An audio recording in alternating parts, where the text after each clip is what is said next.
শিক্ষার্থী বন্ধুরা, আজকে আমরা ৪৯তম বিসিএস পরীক্ষায় আসা ঐচ্ছিক নিয়মের একটি অঙ্ক করব। তো দেখো, একজন লোক একটা কলা ১ মিনিটে খেতে পারে, তাহলে ৫ জন লোকের ৫টা কলা খেতে কত মিনিট সময় লাগবে সেটা আমাদের কাছে জানতে চাওয়া হয়েছে। তো বন্ধুরা, যেটা জানতে চাওয়া হবে সেটা আমরা এই পাশে লিখবো। তাহলে দেখো, এখানে একজনে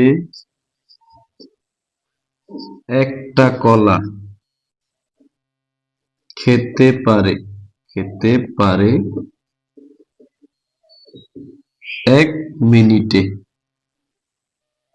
অতএব ৫ জনে একটা কলা খেতে পারে। তো ৫ জনে একটা কলা খেতে আরো সময় কম লাগবে না বেশি লাগবে? কম লাগবে। তাহলে কম হলে কি হয়? ভাগ হয়। এই ১/৫। অতএব ৫ জনে ৫টা কলা খেতে সময় আরো কম লাগবে না বেশি লাগবে? বেশি লাগবে। বেশি হলে কি হয়? গুণ হয়। দেখো, এখন যদি আমরা কাটাকাটি করি তাহলে হয় ১। তাহলে অ্যান্সার ১। এখানে অ্যান্সার ১। কিন্তু আমরা অনেকে চিন্তা ভাবনা করে পরীক্ষার হলে অ্যান্সার ৫ দাগিয়ে এসেছি।